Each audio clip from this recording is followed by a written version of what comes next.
Audio plays such an integral part of worship. One small thing can make somebody lose focus in the audience. You know, a bit of feedback can distract the person from what pastor has to say. Not turning up the vocal can distract the person from actually engaging in worship. It was a sermon that pastor preached about hearing God's voice. And there was one thing that he said that kind of struck with me is, you know, you can't hear God's voice if you're not tuned to the right frequency. Frequency that I was tuned to didn't align with what God spoke in his word. It aligned with what people at work said. It aligned with what people in the world were saying. My priorities were off.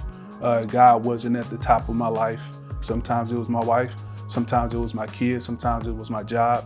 And you know, it just kind of led to chaos on a regular basis. Things with my wife, we weren't necessarily on bad terms, but it was just, I can just tell something was missing. I could tell something was off. Kids were speaking about, you know, the lack of quality time spent. I kind of distorted it in my mind because I felt like work was number one, because work is what took care of everybody.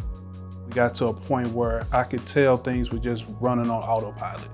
I don't want to get to the point where now my wife is thinking that, you know, this is not something that she wants to be a part of. I didn't want my kids to grow up thinking that this is the way that dad is supposed to be. You know, you're supposed to work, work, work, work. That's what the enemy does. He wears on you. And, you know, it was a season in my life where he was really, really wearing on me.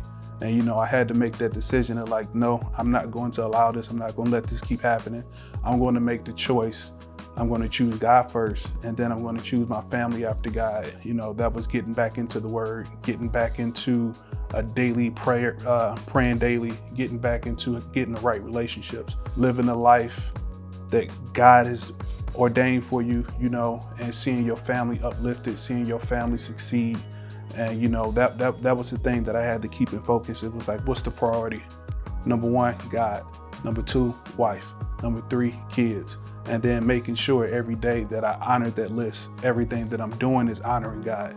Everything that I'm doing is honoring my marriage. Everything I'm doing is honoring my children, and making sure it's doing that in that order. You know, the big thing here is serve it, not serve us.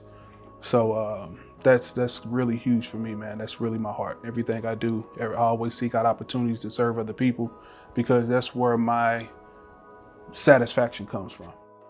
Leading people to a God who is for them is an amazing way to think about that's why you're serving. Love serving here at church, serving my wife, serving my kids, to be able to take something that I'm passionate about to say, hey, there's a place in the kingdom of heaven for this. And it's like, man, like this is awesome to know that, hey, my passion aligns with something that God has for me.